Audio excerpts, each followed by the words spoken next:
sodium in it. Hello, and welcome. And this fraud souls already has his Why background you noise on. automatically sending to me, bro? I don't understand. Nah, big up, guys. Hello and welcome everyone This to guy's on constant war with me. Always wants to war. because bro, the intro literally just ends and you're like, I hear background and there's no camera and stuff. Oh, are you gonna put your camera on eventually? Yeah, but just remember I can punch you up. No, Anyway. you can't do shit, bro. I've seen you in real life. Dude, But big up, guys. Welcome everyone to Big up. another video of Ashraf Talks Football. This video was actually meant to be done like a couple of months ago, but I never got around to it. So I'm glad we're finally doing this. Don't forget to like and subscribe, guys, and share a video. And today we're doing a different kind of episode to talk away, maybe to talk a little bit away from the ongoing week-to-week matches. It's something I really like. I actually found it very interesting in other channels, and I thought I'll replicate it here as well. And that is a game of start, sub, sell. Now, look, I've put heated. I'm not one of these guys who likes to put heated debate just to like clickbait people into tuning in. Trust me when I say heated debate, because I know it will be heated. Because I already know some of these picks we're definitely going to have different opinions on. And all three of us are very, very passionate debaters. So this will be something mental. Big up to Akhtar, who's already here, who says, where is this guy? My bad, Akhtar. My bad, I was late. But we're here now. So this will hopefully be fun. NA says, start, sub, sell, still new signings. That's a good one, NA. That's a good one. Marino. Yeah, maybe we can do like, but I think by new signings, he meant like January signings. So, yeah, but we can do summer signings as well. Very if funny. needed. Very funny. But yeah, cool, guys. Before we start, how you doing? Yeah, I'm a little bit under the weather, bro. I've had a rough morning, but we're here nonetheless. You know what I'm saying? But apart from that, yeah, bro, it's I am nervous for today, to say the least. You know what I'm saying? So I'm hoping that this will take my mind off the game today, because the game is I don't know, bro. I think we're gonna go out and it's not gonna look pretty. You know what I'm saying? So spoiler alert. That's my thought. So yeah. Yeah, so look, we will be previewing the game a little bit first before we actually start playing the game first. And we'll discuss our chances for tonight, plus a specific debate that we had yesterday on most channels that I wanted to bring to you guys as well. But we'll come to it. Souls, my brother, how you doing? Yeah, good, bro. On mind games as usual. Shout out to Bray. Why mind games? No, like, I'm always on mind games. That's it. Because yeah, I'm. Is this like an English saying maybe that I'm not aware of when you say like on mind games? Is this like an English saying? Yeah. But what does that mean? No, but yeah, today is gonna be difficult in my opinion. I don't see us getting past Newcastle, to be honest, especially with their home form and our record against them. But yeah, man, I'm gonna watch it regardless because I want to see Arsenal play. But yeah, we'll get into that in a bit. But yeah, overall, man, doing good. Living. Okay. Nice. Yeah, okay, let's get to it then straight away. I mean, I was going to discuss it anyways, but tonight's game, obviously quite tricky, away to Newcastle at St. James Park. Look, we won't spend that much time going into it because I think the game itself will take quite some time, and I don't want to be here for more than an hour because I'm pretty sure we have some things to do. Look, it's obviously, I think if we were going into this game with, let me ask you guys this first, because I don't want to just speak on behalf of you guys. If we were going into this game leading instead of trailing by 2 goals, let's say even if we were leading by just 1 goal, would you guys have been more confident that we are going through today? Of course. Yeah, of course. Okay, so you wouldn't think like, okay, we're leading by 1 goal, but we'll most likely lose and get knocked out today, because you could see us taking a draw at least. Yeah, I think even at 1-0, I think it would have been difficult. Even if we were 1-0 up, actually, if we won the game 1-0. I think it would have been difficult. Only because I know what Newcastle can do in their home ground. So you're saying it'll be difficult regardless, even if we were winning 1-0? Yeah. I said before the game we needed a 2-goal deficit Like we need to be two goals up to stand a chance, and we ended up losing by 2 goals, which obviously makes it even worse. But yeah, I just think it's going to be difficult. But who knows? We'll see. Fairs. Yeah, sorry, T. Yeah, no, I was going to say. What was I going to say? I lost the thread. Oh yeah, if we were ahead, it would be a lot easier because we are that kind of team that can shithouse a 0-0 like we did with Atalanta and you know what I'm saying, with Yeah. Porto. So we are that kind of team that can do that. So normally in normal circumstances, when we face Newcastle, which is most of the time the league, we need a win. You know what I'm saying? So the pressure gets to us. We get rattled because of how they Joe Linton, for example. You know what I'm saying? He rattles us most of the time, and he is not here today. Yeah, he's not here today. He's out. But that was our biggest weakness going to St James Park, is the fact that our players get really mad, really angry, really rattled. You know what I'm saying? After the whole Gabriel push incident, our players lost their head, and we couldn't focus and play our game normally. And if we were going there with a 2-0 deficit in a cup game instead of a league game, I think those nerves wouldn't be there like Hmm. it's normally been in the league. You know what I'm saying? So Hmm. because you don't have to win if that's the case. Go out and Yeah. shithouse a 0-0, and even if they win a 1-0, keep shithousing until you are through. You know what I'm saying? So I agree with Souls because I said exactly the same. I said we need a 2-goal deficit going to St James Park to make it realistic, because we always that's our bogey ground. This is our bogey team basically. So for me, it's a situation of the fact that we are 2-0 behind going there, getting 2 goals, including a clean sheet, or even 3 goals if they score one, is a very, very steep hill to climb. You know what I'm saying? And it doesn't Yeah. have many cracks to put your fingers in. So it's one of those situations where I think we are also very inconsistent this season. One time we're Hmm. playing good, one time we're playing horrible. We do have a 4-game win streak, to be fair, and they have a 2-game losing streak, also. So At home. if we're talking about lights at the end of tunnels, this is our only light at the end of the tunnel, is the fact that they are in bad form and we have the momentum, especially after the City game. So, Hmm. but it is a very steep hill, like I said. I don't see it happening, but if the scenario was different and we went there with a W, 2-0, it would have been easy because we can shithouse a 0-0. But going out to score goals, I think that's very difficult. Yeah, look, I agree with you, and this is where I want to ask you guys this question, because we had a pretty heated debate about this yesterday on Most Channel, um, where I started off by saying I think both us and Spurs are out. I think both of us will get knocked out. I think we will get knocked out to Newcastle, and I think Spurs will end up losing to Liverpool and getting knocked out as well. But I said, in my opinion, if I had to pick, if that option was not available to me and I had to pick one of the other two, I think the chances of us going through are higher than of Spurs going through. And the reason I'm saying that is because one is obviously we are coming off a big win against City, so players are on high confidence. Every one of our starting 11 players is available except for Saka, and the guy filling in for Saka is also in an amazing form. Like, it's not like he's some bum is playing there. Like, Waneri's been obviously on fire, Yeah, um, and Newcastle have lost their last 2 home games, right?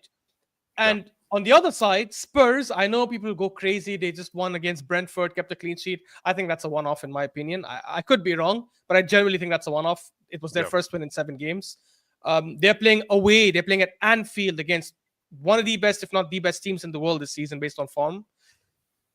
And I don't see a way where they come out of that game with less than like 2 or 3 goals spanking, in my opinion. Not spanking, but like they won't. I don't see them coming out with less than a 2 goal loss, right? So when I compared the two scenarios, I think both will get knocked out. I agree with you guys. I don't think we'll make it.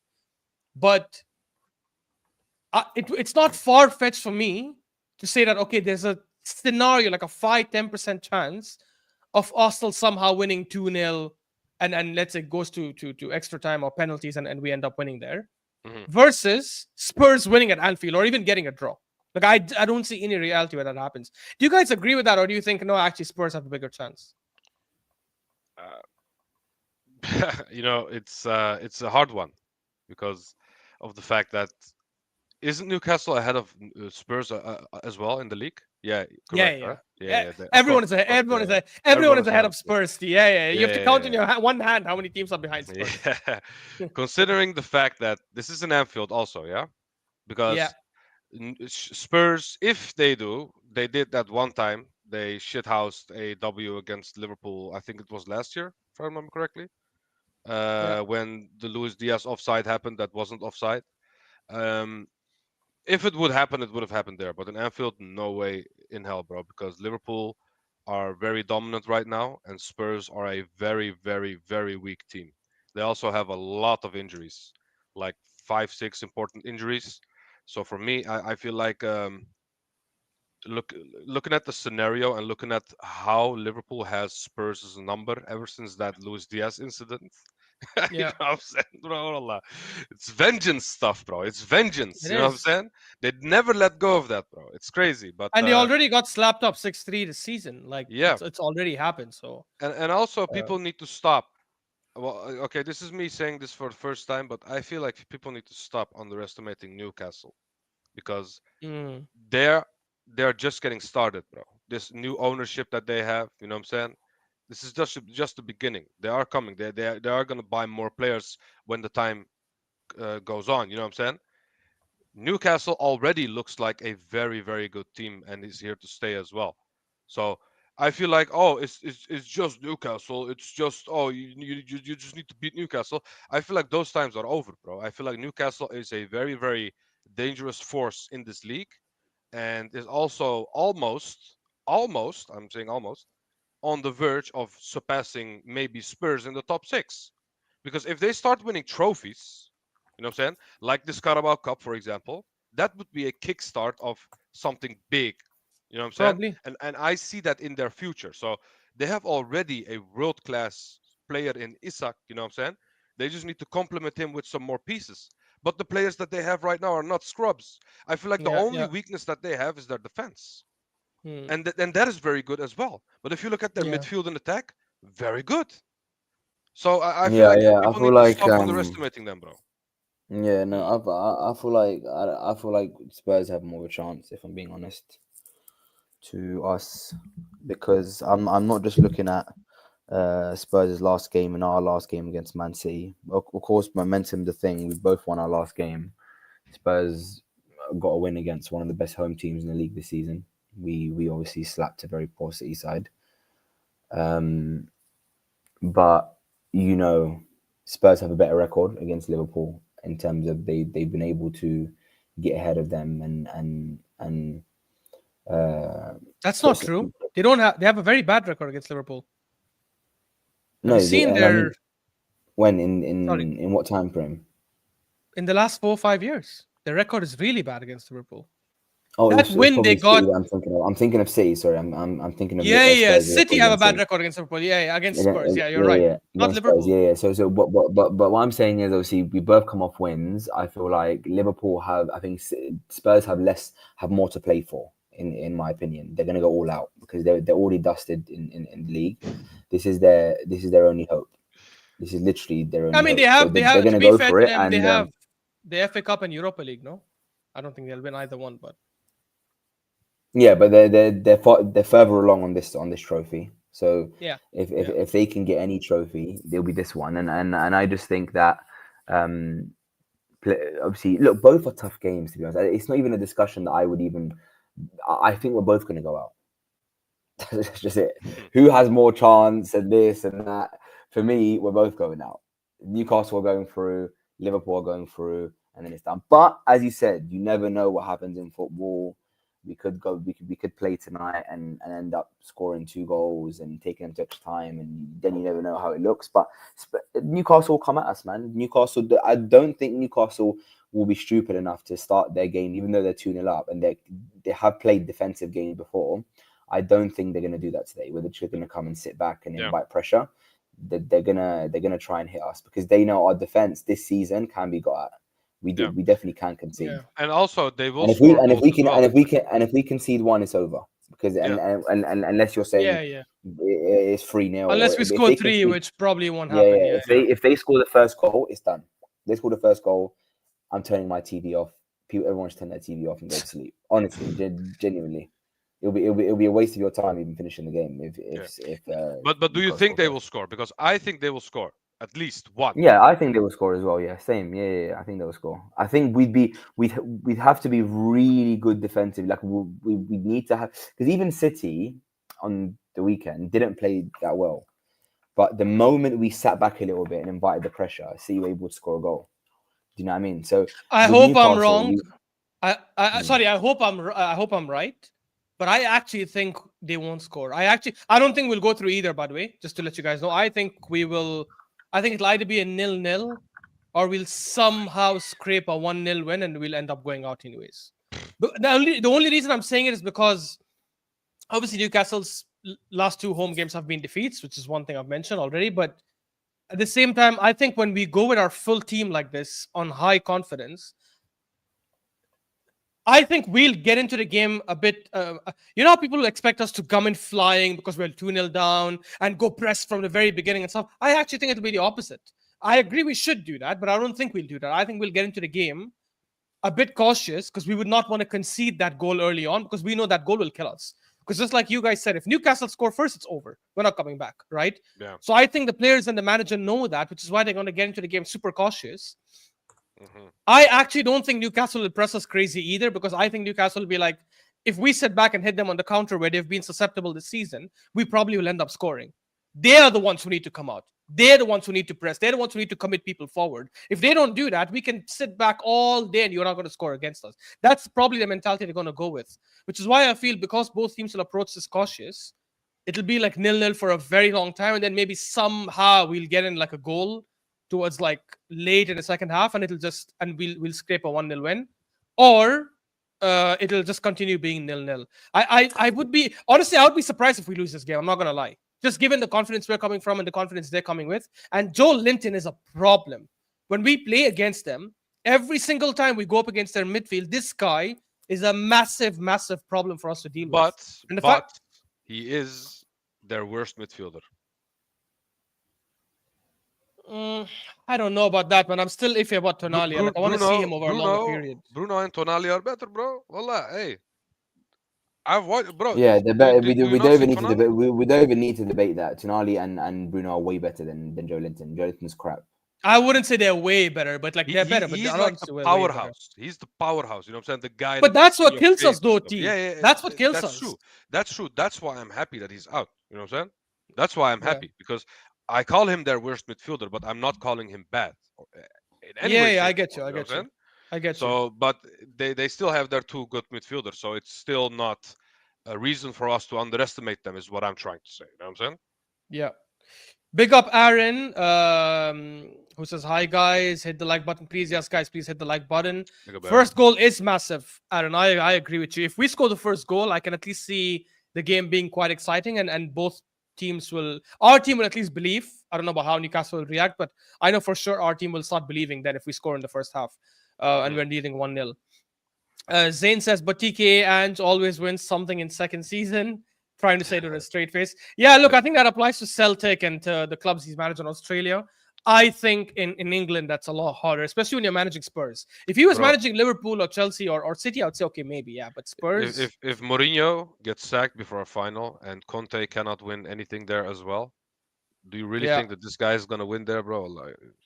I doubt it. I really doubt it. Newcastle need the trophy. These men ain't won since Bobby Robson. Yeah, fairs. Yeah, that's why I'm saying this Carabao Cup could be their kickstart of something big. You know what I'm saying? The one thing I will say to that, though, is that's what we said 2 years ago when they reached the final of the Carabao Cup and lost to United. So that's why I'm a bit like, and it's the same manager, same players, nothing much has changed. So look, they definitely might. But if they reach the final and they play Liverpool, yeah, probably. But if they reach, you know what I'm saying? if they reach the final and if they reach the final and play are going up against Liverpool, I think Liverpool are definitely winning that. If they reach the final and play against Spurs, then I think definitely Newcastle are winning it. So. Easy. Wow. Yeah. Just to finish some of these, I think Arsenal will try to keep it tight, and if it's 0-0 after 60 minutes, then Arsenal will go for it. I agree. Then That's we exactly lose. how I think Then we'll we approach the game. definitely lose. If this happens, we lose. Halas. Yeah, Because yeah, for yeah. me, I feel like if we want to make this realistic, we need to score within the first 15 minutes. Correct. 15, not Correct. 50. You know what I'm Because saying? that'll also shake up Newcastle. That'll also Yeah. cause some nerves to come in. The fans will probably be quiet a little bit as well, which will help us quite Yeah. quite a lot. Is Joelinton out? Look, I read he's doubtful. So that's the last news I got. They were saying that he probably will not make it. I hope he doesn't make it. I don't wish injury on any player, but he's already injured, so I wish he misses this game. I'm not gonna lie. I'm not gonna lie. Just rest a little longer. You know what I'm saying? Just rest. Rest a little bit. You have a game coming up on the weekend, so yeah. Need to blitz them. Agreed. Tryan definitely need to blitz them for sure. Yeah. Cool. We come now to the main part of the video. This should be exciting. I'm gonna leave like the main one for a little later. As you guys would have seen from the thumbnail, probably we can discuss that. It might not even be the main one, to be honest. I think it might be like a big one, but we'll discuss some other ones. Just to give you guys an explanation of how this game is, in case those who haven't seen this game before don't understand how it works. I'll basically give like 3 players or 3 teams, or like, let's say, like for example, Arsenal Invincibles, Chelsea 0405, Man City Centurions, for example. Or I'll give like 3 players, I don't know, like Gerrard, Lampard, Scholes, or something like that. And start sub sell would basically be who would you start, meaning who do you think is like the best, who would you sub, and who would you bench. And we're going with, don't give me that Haaland answer that he gave a couple of years ago when he was asked about Bellingham, Odegaard, and someone else, and he's like, oh, I'll sell. Forgot who he I think he said he'll sell Bellingham because Bellingham will go for a massive money. We're not accountants here. Yeah. By start sub sell, we mean that's who's the best, who's second, who's the third best. No, that's we are not the crunkies, bro. You know what I'm saying? You don't have to worry. Yeah, about exactly. We're not accountants, so we're not going to be doing this money kind of thing. Exactly. Cool. I'll start with like, so I actually have a list of some ready. I'll start with like some basic ones. I'll start with some that I feel we all might agree on. Or we might not, to be honest, but I'll ask it anyways. Okay. The first one, Paolo Maldini, Sergio Ramos, and Virgil van Dijk. God damn, bro. I'll actually put them in the comments so that people can see as well. Okay. So Okay. Maldini. There are some things we need to consider, yeah? Are we talking also about longevity, or is it just their peak one season? Okay, this is not bad because I see where you're going with this, because longevity, obviously Maldini wins. Let's go peak. Just the peak. Just the peak, yeah. Just the peak. Okay. Yeah, Well, just mine's okay. I know why you asked that question, T. That's a good one. Yeah, because it's not fair for Van Dijk because he would be last. He would be sold because he only has a few good seasons compared to Maldini, who has a decade and more, and Sergio Ramos as well, bro. Yeah. Correct. Look, I'll start with that one because it's pretty easy for me. Obviously, I didn't watch Paolo Maldini, so regardless of looking at his stats or looking at his YouTube videos, I'll never speak on a player that I didn't watch. So I'm really just comparing Sergio Ramos and Van Dijk. So I'm automatically going to sell Maldini for the only reason that I didn't watch him, and then I'll go. If we're, because I'm gonna consider all options. I'm gonna consider, is the player at his best game better than what this person did over a number of years. So I'm gonna consider all things, because longevity is a thing. Availability for me is a stat. Being available for your club all the time with 36+ years for me is important. So I'm gonna go. It's only about peak. It's only about peak. Yeah, it's only about peak. That's why we said peak, Souls. But I can't really just look at peak.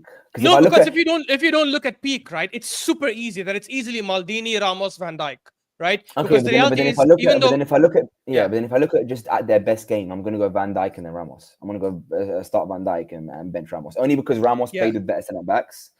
Ramos had a better partner with him. I've seen Van Dijk dominate games with liabilities next to him by himself.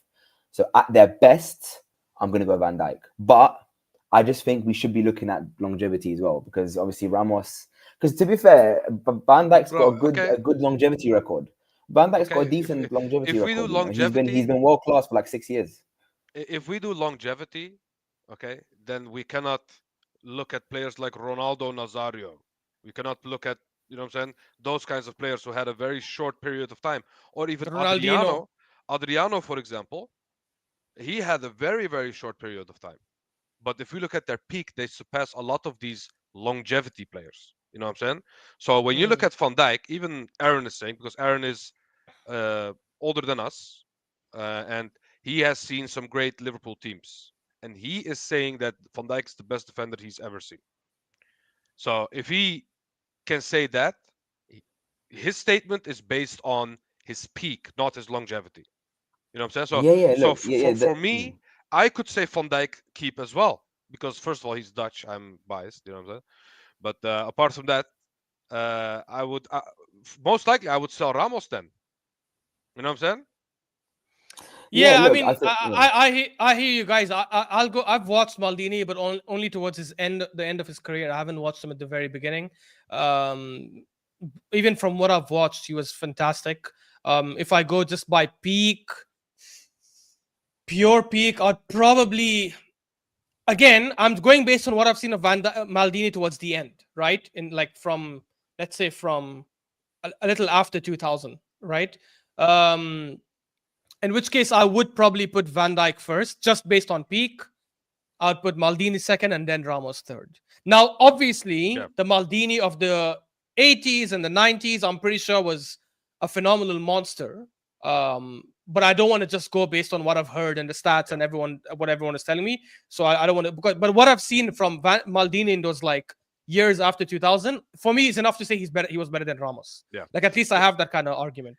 And also for me, what's also important in this case is you have two calm and collected defenders, and you have one hothead who gets a red card every now and then. You know what I'm saying?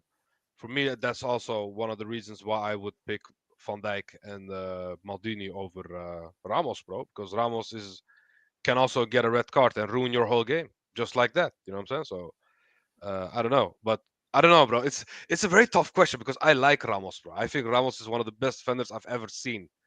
But peak Van Dijk, Big up no Arteta. Big up Arteta. longevity. Peak Van Dijk, no longevity is almost a perfect defender.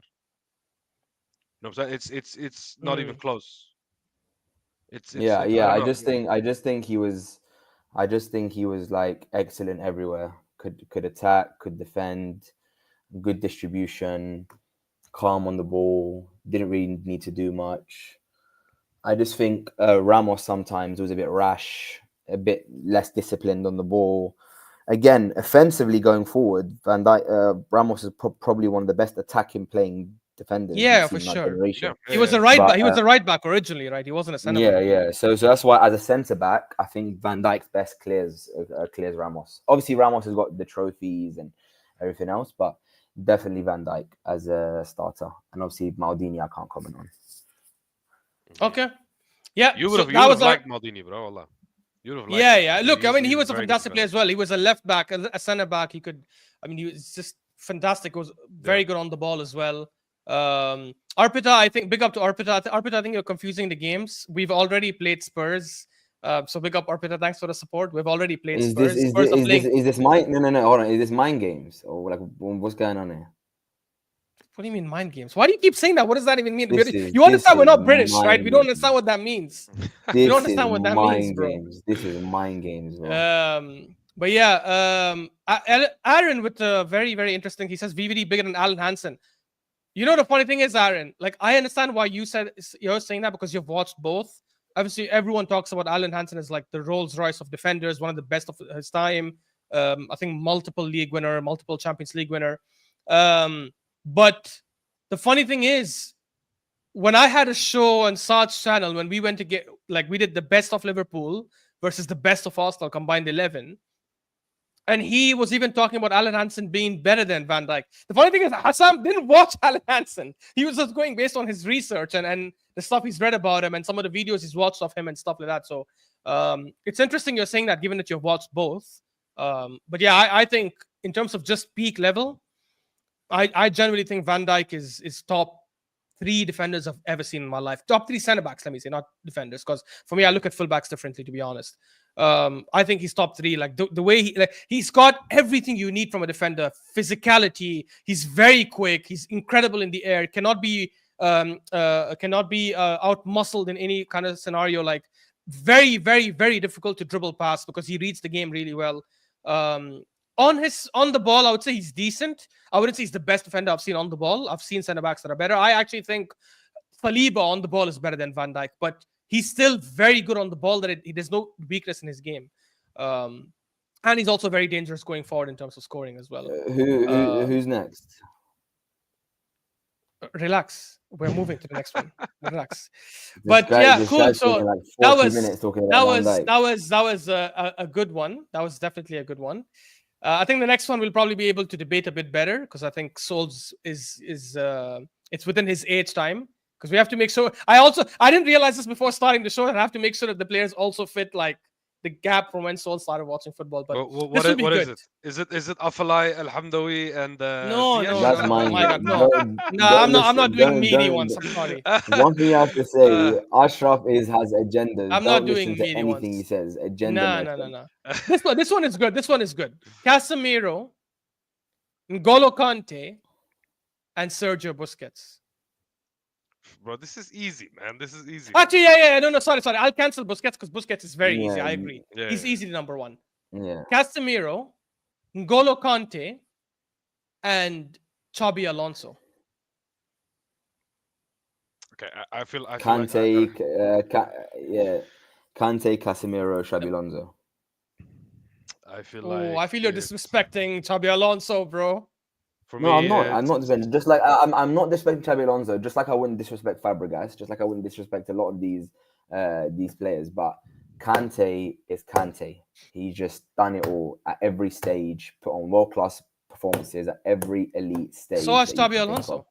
The World Cup, the Champions League, the Premier League. So has Xabi Alonso. Done it. But Kante. See, look, if he's gonna try and argue now that Xabi Alonso is better than N'Golo Kante in his career, I swear to God, he's doing it only for YouTube. I can swear on anything he's doing it for YouTube. Don't do that. Don't swear to God for no reason. You should be don't swear to God for no reason. Every single show. Let me explain. Let me make an argument, and then you'll understand. To compare Xabi Alonso to let me make an argument, and then you'll understand. I understand that Kante is a better workhorse than Xabi Alonso. He runs more than Xabi Alonso. Probably tackles better than Xabi Alonso as well. But in my opinion, and they're probably like kind of different positions because Xabi Alonso is more like a deep lying playmaker. But I don't know. I feel like Xabi Alonso is incredibly underrated. Like this guy was on the ball, one of the best passers I've ever seen, and he was pivotal in many successful eras. Like he was part of the Spain team that won the 2010 World Cup, part of the Spain team that won the 2012 Euros, part of the Madrid team that won La Decima. And I know he was injured in the final and he couldn't play in the final, but he was there in the entire season. He was the starting midfielder as well. Obviously, then later went to Bayern. And yes, he didn't win a Champions League there, but then he still performed quite well. Was part of that Liverpool team that made that historic comeback against AC Milan. So we're not even talking about some bum, or not forget bum, because none of these guys are bums. We're not talking about a good player who happened to be part of like very good teams. We're talking about such an important player in those teams that actually was pivotal to them winning some of these tournaments and scoring crucial goals, whether it's a penalty, whether it's a free kick, long range, or whatever it is. Even penalties, like in a World Cup, it's not an easy thing to do, right? Like I think he scored the penalty against Paraguay. These are low key, Ashraf. These are longevity arguments, though. You know what I'm saying? If you look at peak Kante, is peak Xabi Alonso better than peak Kante? No. But for this one, I'm not doing peak. You know why? Because for Van Dijk, I could see where you're going with this, right? Because Maldini is like longevity is like over 20 years, so it's not fair to anyone. But Kante was also ran into the ground by Chelsea in a few years, bro. It's not fair. But he had like 7 good years, man. And his achievement with Leicester is enough to cover up the longevity argument, in my opinion. That's why I think it's a fair debate. And Casemiro is like a balance of both, in my opinion. Don't count Casemiro at United, guys. I know it's not fair to him. No, wait. Maybe we should count his time at United. I think that only makes it fair. It would be, yeah, because we are also going to look at Kante's time at Saudi Arabia as well. I don't know about that, to be honest. He went to Saudi Arabia at 33 or something. Casemiro came to United when he was 30 or 29. So he had time He was to like 30, yeah, I think, continue yeah. being good. Yeah. His Okay, legs for died off me, so early, for bro. me, I'm gonna keep it simple. Yeah, Casemiro was not even the best midfielder for Real Madrid at that time with Modric and Kroos. You know what I'm saying? Forget about it. Just get anyone there. You know what I'm saying? If you get me there, we would win those Champions Leagues as well. You know what I'm saying? It would be one of those. I didn't like Casemiro like that. People were really overrating this guy. You know what I'm saying? He was just there. Put put put I don't know, put man. put anyone there, bro. Put any CDM there. Fabinho from Liverpool. Put him there. They would win the Champions Leagues. For me, Kante, what he did for Leicester, together with Mahrez and Vardy, of course, but he was the glue.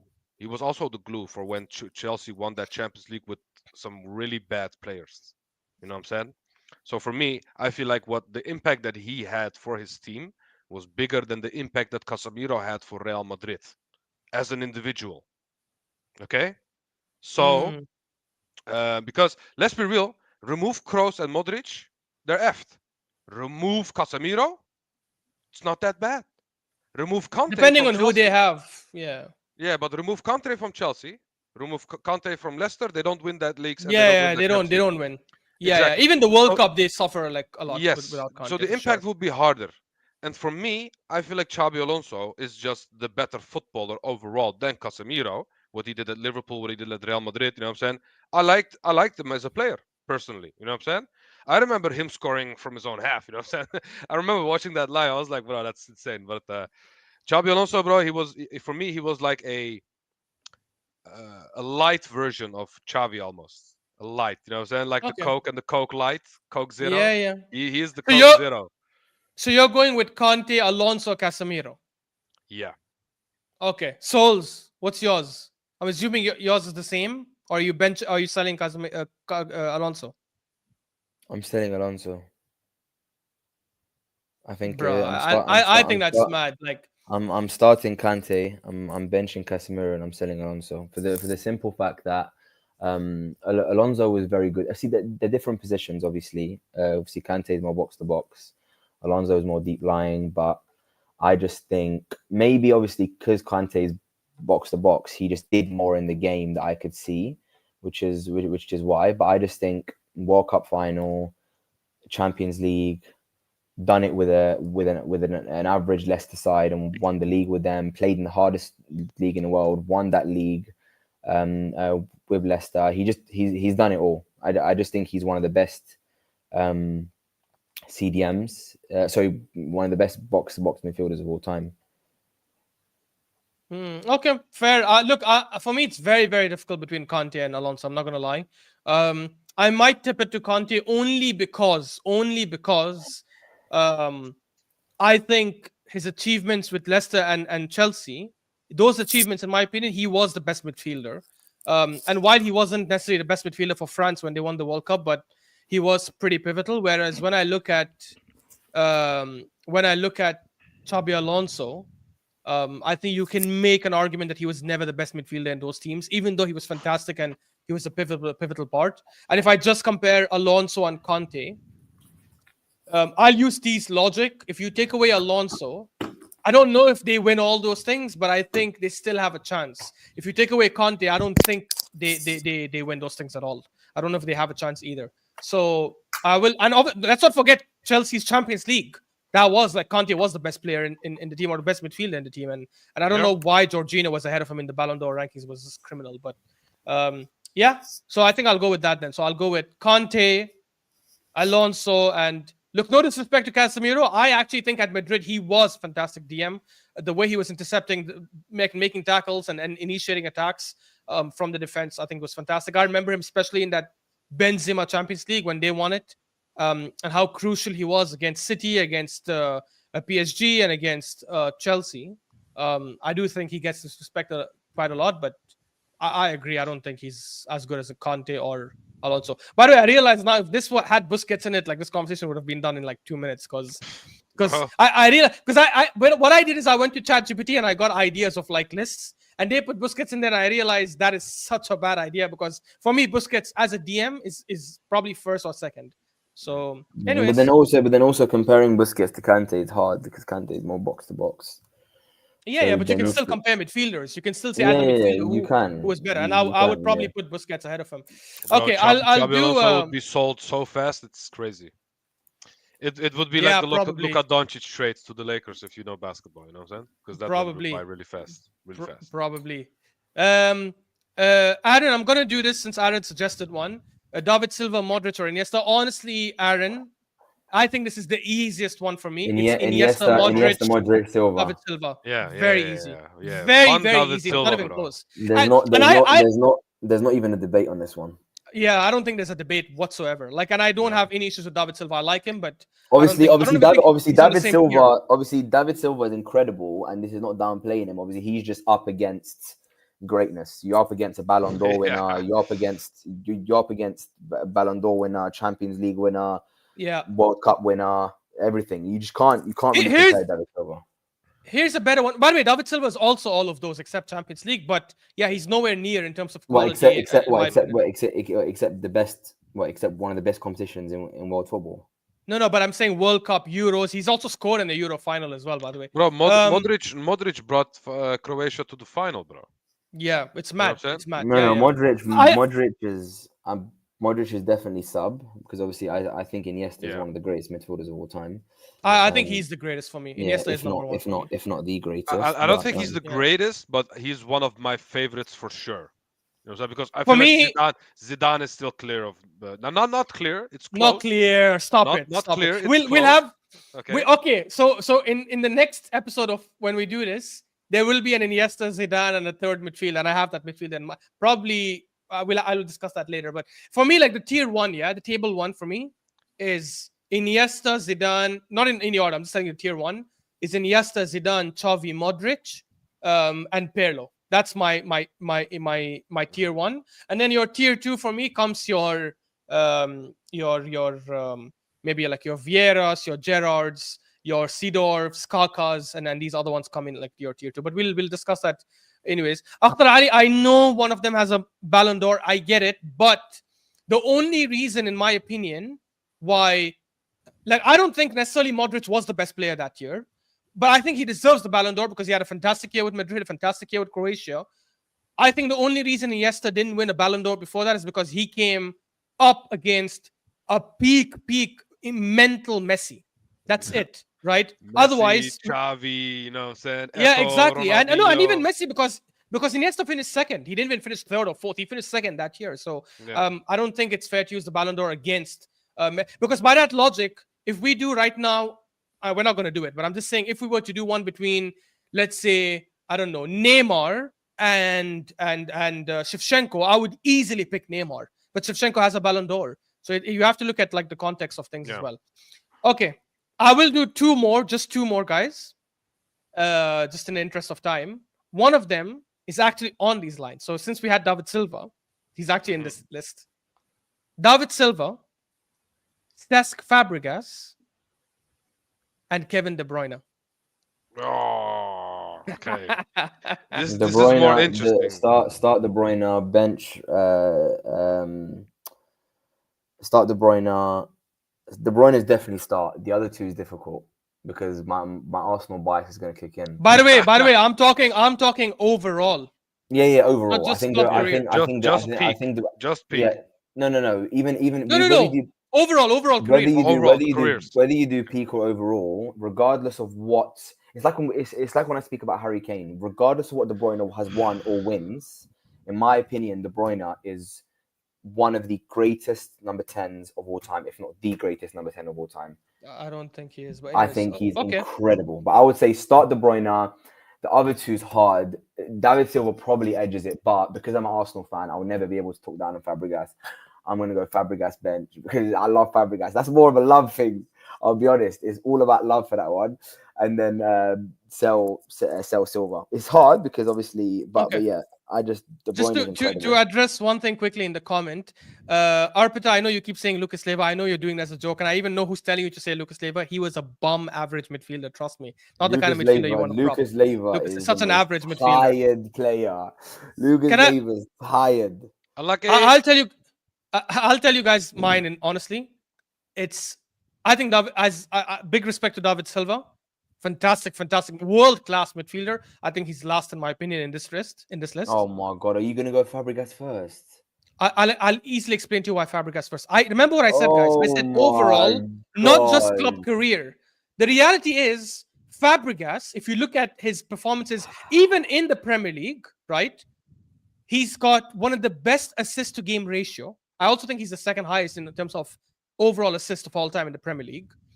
He's had, actually, contrary to what a lot of people have been saying, he's actually had a very, very good career at Barcelona. If you look at his GA there for the games he's played, he's freaking won a World Cup and 2 Euros. And that 2008 Euros, yes, he was on the bench. Every single time he came off the bench, he was having massive impact. I still remember that game against Russia where I think it was Villa who got injured in the first half, if I'm not wrong. And Fabregas came off the bench and had a fantastic game. I think he either scored 2 goals or he gave 2 assists. One of the two. I think he gave one. I think he either scored 2 goals or he gave an assist and 1 goal. Just like Zubomendi when Rodri got injured, basically. Yeah, exactly. But Fabregas has done it for a longer period. Yeah. Fabregas, that Chelsea, when they won the league in 2015, people will talk about Hazard, Hazard versus Alexis Sanchez, Hazard. When they fail to mention that Fabregas had 18 Premier League assists that season. And he was playing as a centre mid. He was not even playing as an attacking mid, which is, I know that's the position he initially started at Arsenal with. But then it was long before he came back to that position, because in his peak at Arsenal, he was a 10. He was not an 8. He moved when we switched from the 4-4-2, when we had Adebayor and Van Persie up top, right? We switched from that to a 4-3-3 or a 4-2-3-1, and Fabregas was playing as the 10. And his entire career after that, with Spain, with Arsenal, with Barcelona, he was either playing as a 10 as a second striker. When he got brought back to Chelsea, he moved back to centre mid, right? So a new role for him after 10 years or whatever. He bossed that role, 18 assists that season. Then obviously everyone remembers what happened next year when they had that catastrophe with Mourinho. And the next year when Kante comes in, if you guys remember, Kante didn't like him. Kante didn't want to start him. And he was always benching him. And there was that one game against West Brom. And you guys can go and read this biography. Diego Costa talks about this. When he says they were playing against West Brom and they were struggling. And Costa started yelling at Kante on the pitch. Imagine yelling at Kante, the guy who scares players. And started telling him, bring Fabregas on.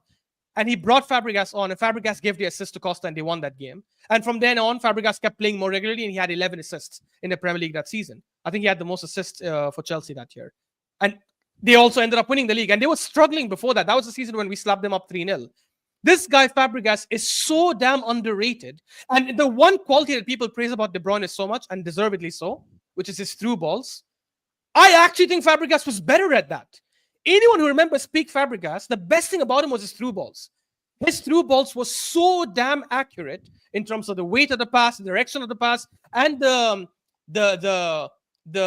disguise, where you would not expect that kind of through ball to come in. Ozil was also fantastic at it, but I think Fabregas did it also at a very high level, just like Ozil. The only thing he had over Ozil was the fact that he could score a lot of goals. So for me, if I look at overall career, including club international career, and what they've done with their country as well, KDB was horrendous with Belgium. He's underperformed at Belgium multiple times. So for me, I would say Fabregas first, KDB second, and David Silva third. T. And I like KDB, by the way. I think KDB is a legend. I'll go with the last one, and I'll give my reasons for number 1 and number 2. The last one is David Silva again. Khalas, you know what I'm saying? Allah, this guy is always getting the bad the bad end of the stick, or whatever it's called. But for me, I will pick Fabregas 1 and Kevin De Bruyne 2 still, because of the fact if I look at what kind of impact Fabregas had on his team, in any team that he played, you know what I'm saying? What? I said David Silva? 1 Fabregas second, isn't Sols. even better than David Silva. Yes, No. Honestly, he like, is. I Yes, don't know he what I'm is. Yes, hearing he is. here. 100%. Anyways, let T land, then we can finish. Let T Okay. land. T, go ahead, T.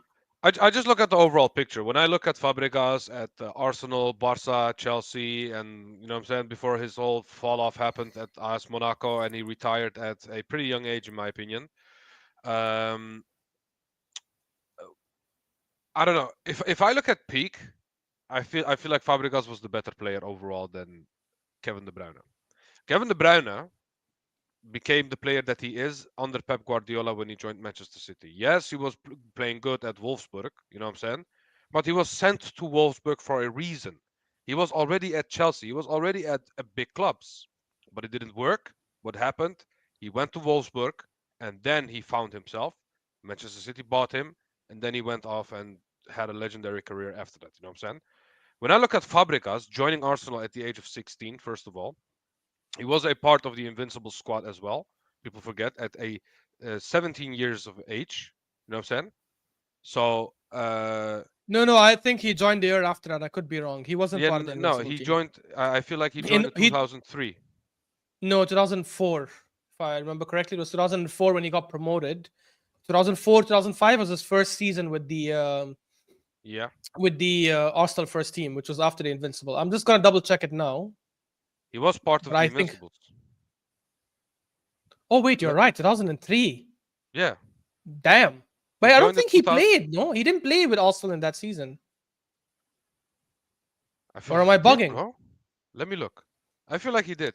I don't know if you remember. I'm seeing it here. He He signed for the played. club in September 11, 2003. He played in 35 of our 38 unbeaten games during our Invincibles campaign. No, bro. I'm reading it here. Although Arsenal went on to win the league unbeaten in the 2003-2004 season, Fabregas was not awarded a winner's medal because he did not play a single league game.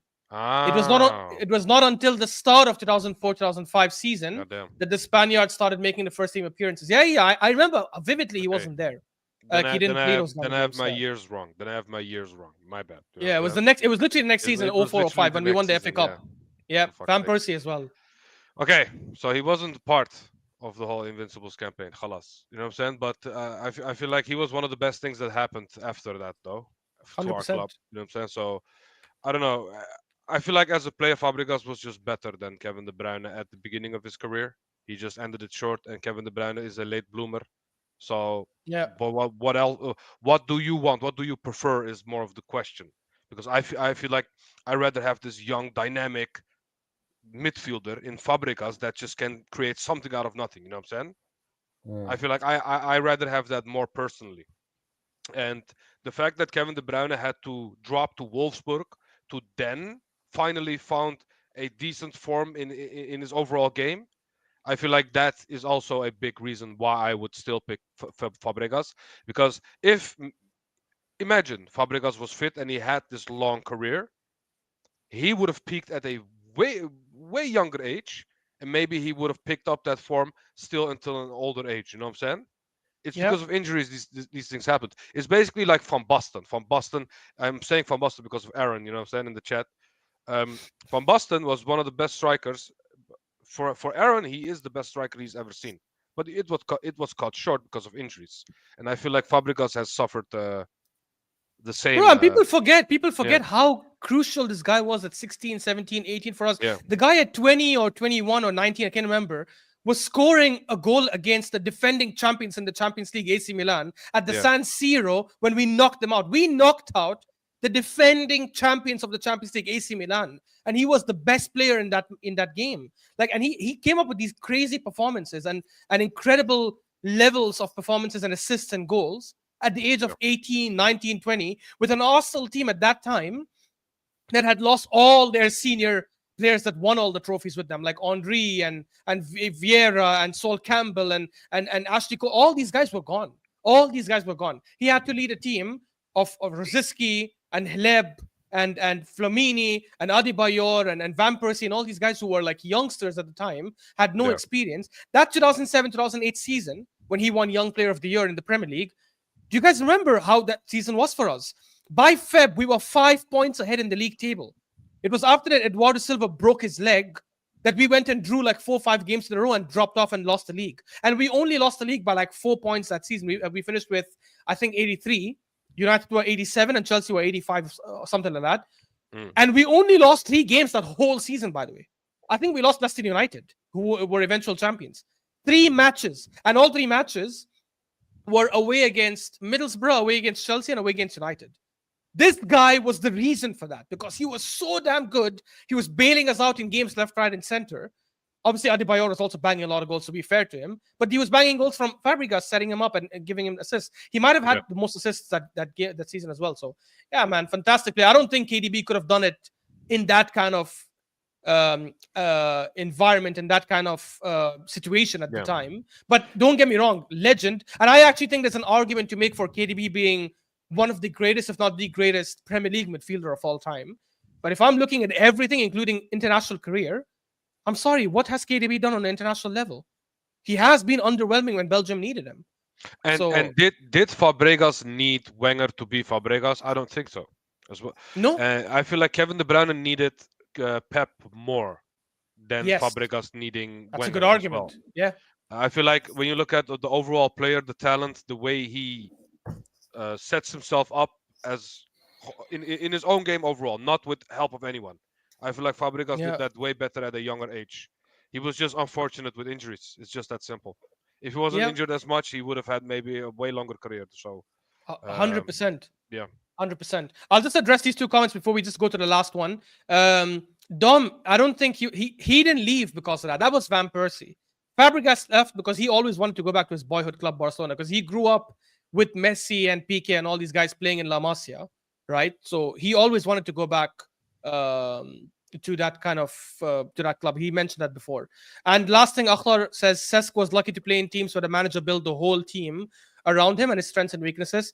Again, Akhtar, I think the reason why that was done is because he was that talented. Because at that time, Wenger didn't see anyone of that kind of talent at the age of 16 and 17. Which is why the team was built around Barcelona didn't, though. Chelsea also didn't. Yeah. So I don't know. Barcelona and Chelsea didn't build the team around him. He was a bit older then. Cool. Last one, guys. I had to obviously leave this for last. I feel like this will probably drive up a bigger heated debate. And for different reasons. I actually think each one of us will have a different verse. I could be wrong. The last one, guys, is Thierry Henry, Ronaldinho, and Neymar Jr. You went with this question, yeah? Okay. You're so lucky. You're so lucky you didn't put Salah in there. You're so lucky. Yeah, Salah would have so been sold lucky so he fast. No. insane. What the hell? Salah would. If it was between Salah, Ronaldinho, and Neymar, Salah's better than both of them. And I've got reasons. And I've got reasons. Whoa! Salah is better than who? Repeat that again. Maybe I misheard it. Repeat that again. Salah is better than Ronaldinho and Henry. Oh, sorry. Ronaldinho and Neymar. Whoa! What are you saying? Not Henry. You think Salah is better than Neymar? And you're forgetting not only Neymar, Ronaldinho as well. Ronaldinho had 2 good seasons in his entire career. This guy is overrated, mental. boy. Because anyway, no. Let me put it here. Let's not divert. Let's stick. No. You divert. No. We weren't gonna divert. You brought it up, right? I never even said Salah. First, Aaron, respect you, my brother, but genuinely peak or career, I think Neymar has been better than Salah. Salah can overtake him and probably will overtake him because Salah takes care of his body really well. He will end up winning another Champions League. He might go to Saudi this summer. What are you talking about? So stop. No, he won't go to Saudi. He won't go to Saudi. He'll renew. If Salah retires at the end. Anyways, guys, let's stick to the pocket of the conversation. Henry, Ronaldinho, fine. Neymar. I'll start with Souls first. Henry, Ronaldinho, Neymar. Wait. Here's what we're doing. No. Do you start with me because I give my answers in like 10 seconds and you guys go on like 20-minute ramble? Actually, not you, TK. Ashraf goes on like 20-minute rambles. So Souls will leave you last. I'll start. We'll leave you last. Okay, fine. I'll leave you last. Okay, relax. No. Bro, mine's quicker. It's my show. Bro, I'm gonna mute you. It's my. I'll start. No. It's my show. I'll decide. I'll go first. Let me go first. T, yes. Let me go first. T, you can go first. I will go. Done. It's done. T. Henry, I will T. go. T. No, Souls. Wallahi. Let me go first. Let me go first. I will go. Henry, Ronaldinho, I will Neymar. go. I said wallahi. Henry, we'll end the show if that's the case. Wallahi, we'll that's end the fine. show. So Henry, Go ahead, T. okay? Go ahead, T. So Henry, Ronaldinho. Souls, I promise you, I will end the show. I don't care. You know I'm egoistic that way. Let's go. T, on my No. life. You can wait in the backstage until T speaks. T, go ahead. Henry, No, bring it Ronaldinho, back. and Neymar. We need to Yeah, be yeah, no, here. I will. Of all course, day, I will. is Yeah, it? yeah. Okay. I like his No, no, arguments, no. but yeah, go ahead, T. Okay, Henry. my pick is going to be very, very controversial. Okay, but since we're not counting peak and all time, you know what I'm saying? I'm gonna put a little bit Yeah, all of time. what's my kind of type of player. You know what I'm saying? That's how I see Yeah, the of course. situation. Of course. For me, What happened? no, Easy. I'm just laughing, bro. I'm just laughing because people are gonna slate me for saying this because they're gonna call me biased as shit. But I am going to. It's I'm so going easy. for. Honestly, it's not even a It's debate. Henri. Let him answer, Number one. bro. Henri number one. Ronaldinho number two. Neymar number three. Get out. No, Henry number 1, Impossible. Ronaldinho number 2, and Neymar number 3. So you're putting Henry ahead I of agree with Ronaldinho. Henry Okay. number one. No, I agree with Henry number one, and then it's Neymar, and then it's Ronaldinho. Ronaldinho had two good seasons in the entire. Wait. Souls. Wait. So let him explain. So what is your logic for that, T? That means we're gonna have different ranks, all three of us. First of all, I'm not gonna discredit any of our players from the Invincibles or any other team that we had before or after that. But I feel like Ronaldinho had just had the better team around him overall. He had Messi at a 19 years age, just coming out of the woodworks, you know what I'm saying, ready to go, and the next superstar. He had Eto'o, he had Xavi, Iniesta, he had all of those players, you know what I'm saying. I feel like Henri didn't have the same privilege when it comes to having an elite team around him. Yes, we did have Vieira and them, man. But when you look at how long Barcelona is a top team at the top level, winning Champions Leagues and stuff, you know what I'm saying? I feel like they were ahead of us when it comes to that sense. So for me, it's that's why Ronaldinho. That's why he was the guy that does the tricks and scores those amazing no-look goals and free kicks and blah blah blah, because he was allowed to, because he had an amazing team around him. You know what I'm saying? It's just that's how I see it personally. Henri didn't have the same luxury, because if Henri didn't perform, Arsenal wouldn't have performed the way we did in those times that we won leagues. You know what I'm saying? The two times that he won the league. I feel like if Ronaldinho a Ronaldinho drop off wouldn't be the same argument as what I used for Xabi Alonso and for Casemiro and for you know what I'm saying, for Kante.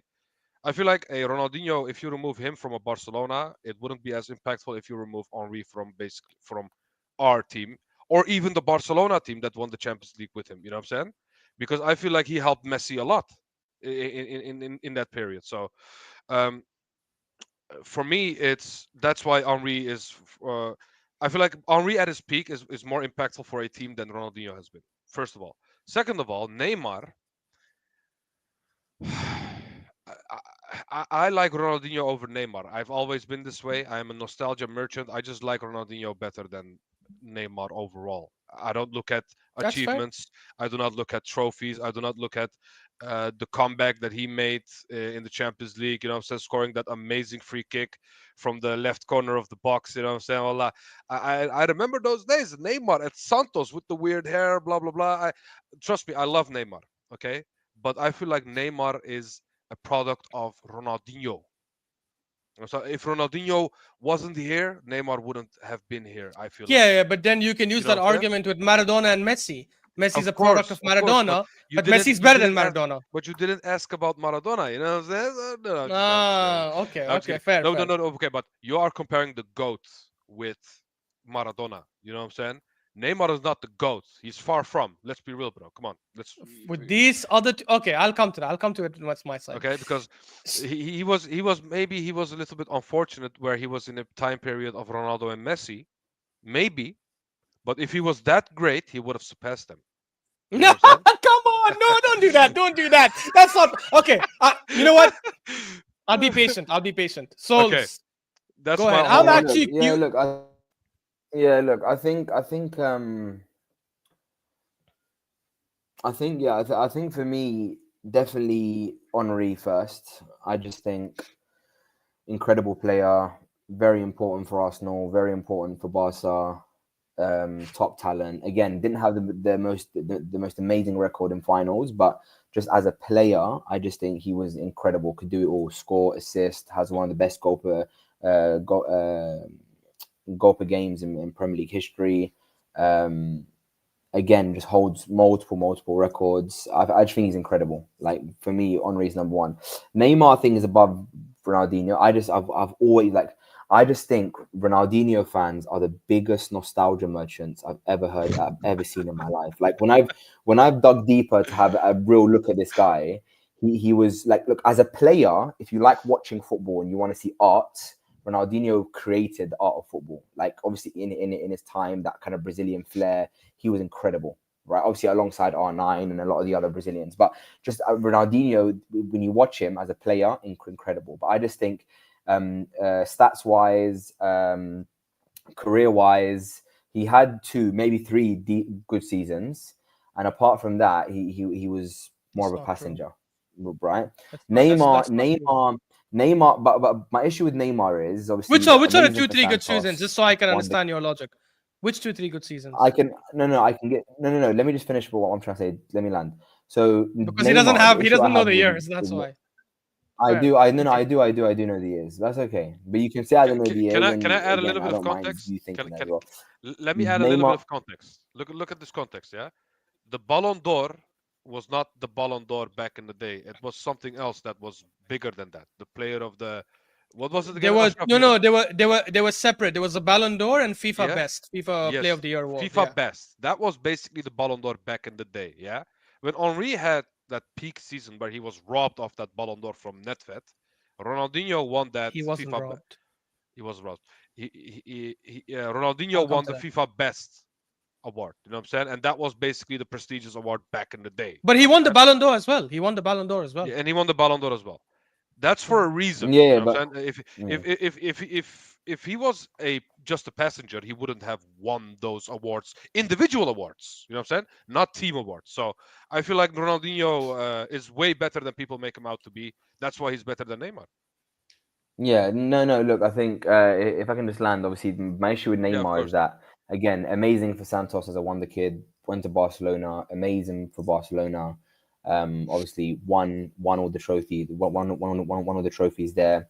Look, in my opinion, he was signed for PSG to help win them a Champions League. I've been to Brazil 2 3 times. The Brazilian fans call him a failure internationally. Didn't ever reach the heights that they wanted him to internationally. The best thing he won for Brazil was the Olympics. Yes, it was one of their first in a long time, but again, they wanted a World Cup from him. I Didn't win told it you for that. them. Yeah, Go on. didn't win it for them. PSG bought him, failed for PSG. And yeah, I just think he's again, Neymar's another one of those eye test players. If you love eye test and you love watching football, Neymar and Ronaldinho are some of the greatest players to ever play the actual art of football when it comes to silkiness, dribbling, skills, flair, FIFA Street, Brazil. Their image is incredible.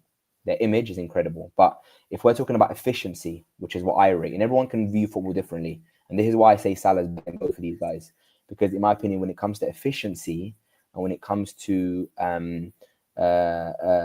like being an efficient player, Neymar had way too many injuries, failed internationally, failed for the only club that he had to shine in by himself. So in my opinion, he was a tad overrated. But Okay, I still think I is still think Bruno he's better than Fernandez Henry. better than Sorry, he's KDB? better than Adina. But so is Bruno No, Fernandez better than KDB in your opinion? Because Bruno Fernandez is better no. GA overall and stats. You know what I'm saying? No. But then I could say. But then again, that argument doesn't make any sense because then I can say, for Bruno example, Fernandez is now. more It No, no, does. efficient no. than KDB. No, He's it more doesn't. efficient No. than But see, KDB. no. But see, this is the same argument that people use when I talk about Ronaldo, Messi. They say, "Oh, but this guy has, for example, Bentner had more goals than this guy in the season." No. It's not about that. Even though Yeah. Bruno might have better GA, overall, when I look at multiple factors, I don't only look at GA. I'm looking at overall efficiency. Mhm. in terms of But- Yeah. So name no wait, TT, he's trapping himself. Name that efficiency outside GA, since GA is not the only thing you look at. What else do you look at to determine efficiency? But it's about the ratios though. It's about who's got okay, which is GA. So you're looking at GA who's per game. Who's got the best? Okay, yeah, it's but who's got the best goal per game ratio in Premier League history? I don't know. Is it Henry or Salah? One of the two. Henry, I think. No, you tell me. No, you know everything. You stats at the back of your head. Zero. I think it's Henry. But what's your point? You said I'm just trying to understand your point. You said I don't look only at GA for efficiency. Fair. What else do you look at to judge efficiency with players? Longevity. How long you've been efficient for? How is that efficiency? Okay, but what does Salah want for Egypt? Because no. I'll explain why. Yeah, how come? Wait, are you discussing Salah for Liverpool or Salah overall? No. Don't change your question now. No. You asked me a question, so let me answer it. When you look at efficiency, okay. Don't look at your phone. Don't search for stats. If I'm a manager, I'm actually not. I'm looking at something completely different. If I'm a manager, I look at, is a player available for me all the time and can be efficient at the highest level? If a player is efficient for 3 months, like Son is, and then has patches, I'm now struggling, right? Yeah. So what is that? What does that mean? What is efficient? What is efficiency like in what? I feel like Al Hilal would have disagreed with you, Sauce. I don't know why he muted himself. That's the best thing he's ever done. Okay, since he's muted himself, I think he's getting a call maybe. I'll go next. Thank you, Aaron, for saying Neymar is more than eye test, because this fraud clearly, I don't know how he describes certain things. I'm going to go with who I have first. And then later I will discuss second. Because second and third for me... Just know, before you go. The whole World Cup argument about Ronaldinho, you cannot use it because Neymar is also a failure for Brazil. People can talk about Neymar. No. Neymar I'm coming. If Ronaldinho is a failure for Brazil, Neymar is just as a failure. No. By the way, I don't think Ronaldinho is a failure for Brazil. Let me land. Yeah, look, I didn't land. Sorry. No, but I didn't land. Okay, land. To mute. Look. I just think overall, I just think Salah is. Anyway, I don't know why I keep going back to Salah. Leave Salah, man. Yeah, Neymar or Ronaldinho, Henry. Yeah. I know. I said why. Henry, I've given the reasons why Henry. I gave both reasons for Ronaldinho and Neymar. But even though Neymar again failed for PSG, failed for the only team that he played by himself with, and he was meant to be the main star of, didn't achieve his Champions League targets for PSG, didn't achieve his targets for Brazil, had too many injuries. I just think wasn't at that peak. So I would say, even though I would say Neymar over Ronaldinho a little bit as well. Obviously because of what it is, but yeah, Neymar is Henry, Neymar, and I don't know what it is. What are you talking about? What do you mean? I know what it is. Okay, he's just disappeared. Cool. Let me drop some education now for those who need to know it. I'll tell you guys who my first is. Then I'll go to second and third, because for me, second and third is more of a competition. That's actually a bit harder for me. My first is actually Neymar. Right? It's not Henry, it's not Ronaldinho. This guy gets so damn disrespected for basic things. Yo, Souls, your mic, my brother. He gets disrespected for things that people don't like about him. Right? Souls, your mic. My God. This guy.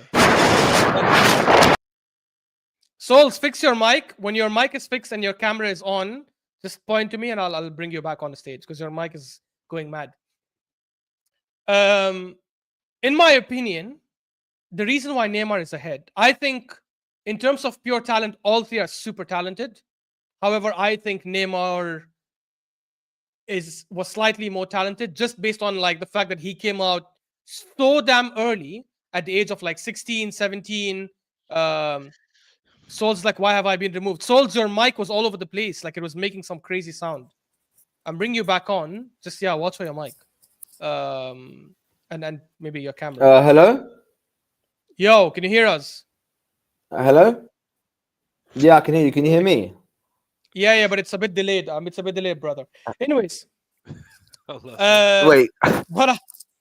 Bro, I'm gonna remove you. Fix it. I'm Tell trying me to it's fix. fixed. Okay. You My have a point delay. is, You have a delay. yeah, Sir. he has a delay. So fix your mic. Just switch on the camera or put in the chat that you fixed it, and then I'll put you back on.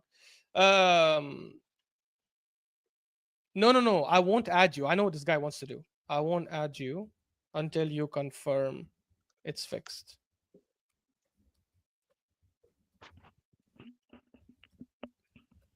Okay.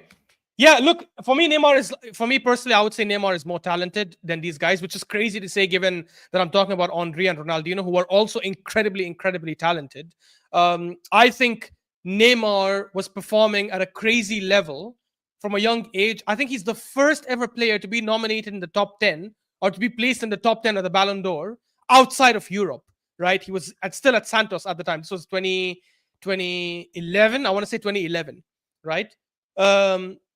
This guy, people talk about the fact that let's leave his Santos and Barcelona days because I think everyone can acknowledge he was phenomenal in that period. The comeback against PSG, the treble-winning season when he was the top scorer of the Champions League, along with Messi and Cristiano, finishing third in the Ballon d'Or behind two beasts, the two greatest players of all time, in fact, in my opinion. Mm-hmm. And the funny thing about that as well is you mentioned T, and you knew I'm going to use this argument, which is why you said it early. Oh, we can't say he's finished behind. If he was better, he would finish above them.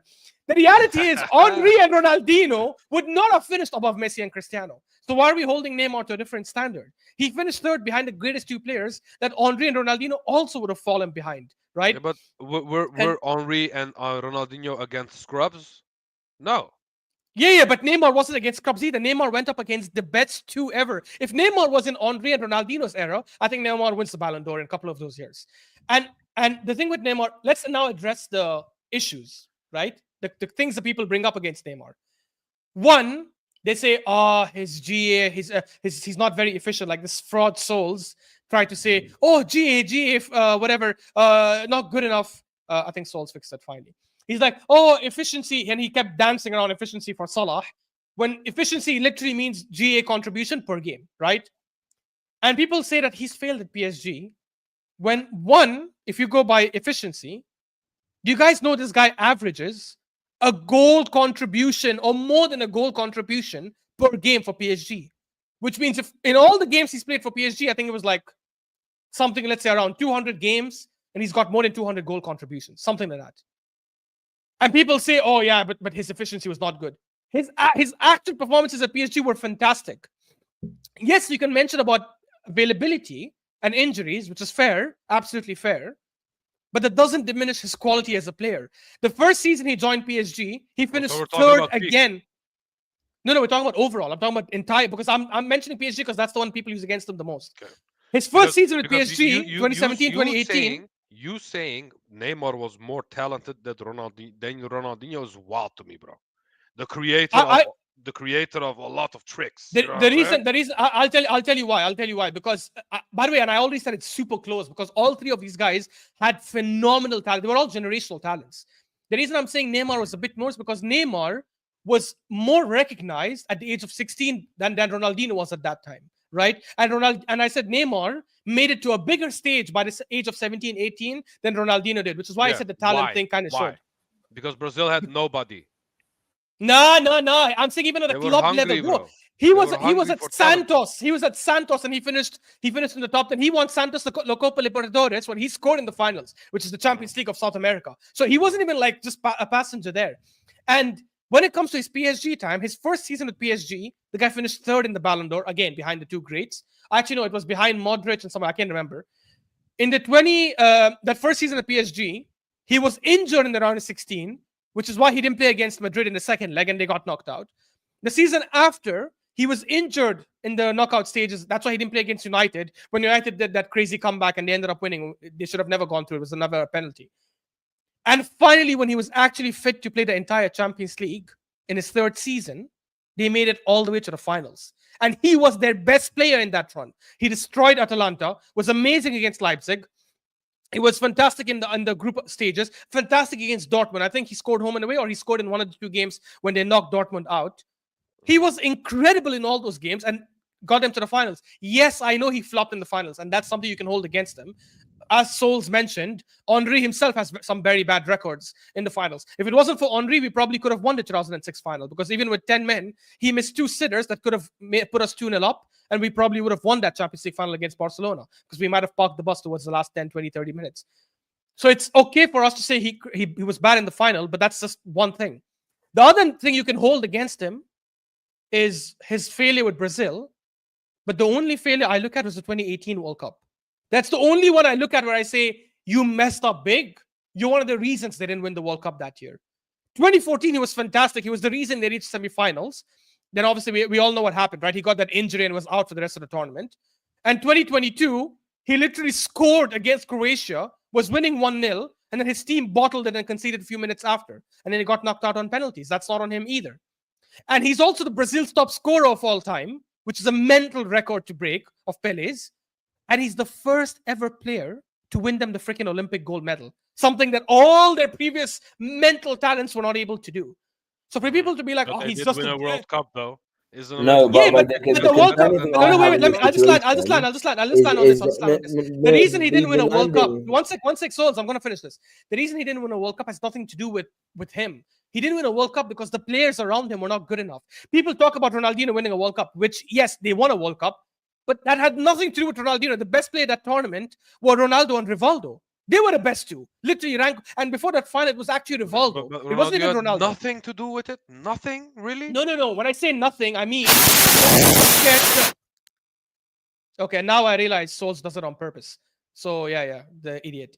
My point is, Ronaldinho, yes, he scored an amazing free kick, which, by the way, we all know was lucky. He didn't do it on purpose. But he was fantastic that game. Against England, he was phenomenal.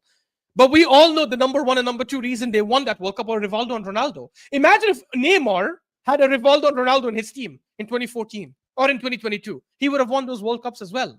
So I don't think you can hold that. He had Richarlison, bro. What you mean? R9. Okay. That's my argument. And who did he have in 2014? By the way, do you remember the two strikers? They were called Fred and Joe. Fred. Yeah, Fred and Joe. Yeah, those were his two strikers. You know right? what's funny? Joe around that time played for Galatasaray, bro, and they hated him, bro. Allah, he was so shit. Allah, I remember. Exactly, Joe. and that's what I'm saying. So that's my point. He was fantastic in all those tournaments. Yeah. And what he did with Barcelona, that Emerson, I think that was the greatest ever attacking trio of all time. Which is why for me Neymar goes first. Because I think he has longevity over Ronaldinho. I think the peak levels were the exact same. Yes, Ronaldinho created a lot of things, but I think Neymar came and took them to a higher level and did them over a longer period and won more things. The Henry argument for me is simply that I think Neymar excelled at a higher level in different places. He excelled at Santos. Oh, really? Wait, I'll explain. He excelled at Santos. He excelled at Brazil.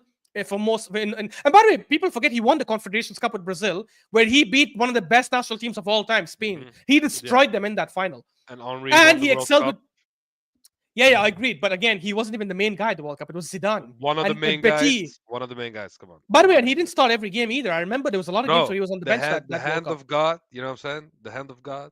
Oh, stop it! That's against Henry. That argument goes against Henry. Hey, bro, Ireland he was should have the never reason been it happened anyway. Out. If he didn't handball that, they wouldn't have won it. So yeah, of course. But my point is that's my argument over Henry. Whereas Henry at Monaco wasn't all that. Henry at Juventus was a flop, if you remember, when he joined Arsenal. I think these points work in Neymar's favor. That except for Al Hilal, in every other club he's played at, from the age of 16 up until the age of 30 in Europe, he killed it in all those clubs. Which is why Neymar's for me first. Second, you know what? You guys convinced me. I actually had Ronaldinho second and Henry third. But you guys convinced me because the reality is I don't think Ronaldinho's peak was 2-3 years. I think Souls is talking out of his ass. He's not there anymore because the guy was just messing around. I think Ronaldinho's peak was like 6 years maybe. But you guys are right. Henry, in my opinion, did it not only for a longer period, but he carried Arsenal. And it's crazy to say carried because we had Henry and Vieira and Bergkamp and Pires. But what he did in the Premier League for me was unparalleled. The only thing I will say to you, and this is where I'll end and you can come in here, he was not robbed in 2003, because Nedved that year, he was the reason UV reached the Champions League final. He was one of the best players in the Champions League that whole tournament. And if he was not missing in the final, because I think he was suspended, if I'm not wrong. He was suspended he's the reason they knocked out Madrid in the semi-finals. And if he wasn't suspended in the finals, they would have 100% won against AC Milan. Because it was 0-0, it went to penalties, and Milan won on penalties. So it wasn't an argument for this. You cannot. And the last thing, you people say GA.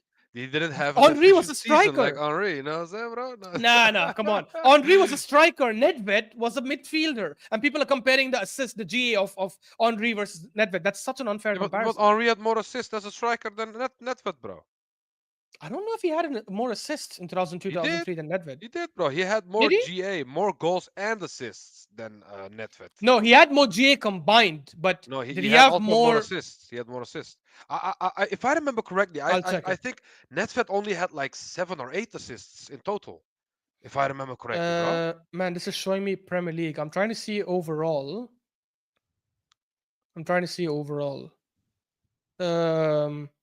32 goals in all competitions while contributing 23 assists. That's Henry, yeah? Yeah, that's Henry. Nedved 2003 stats.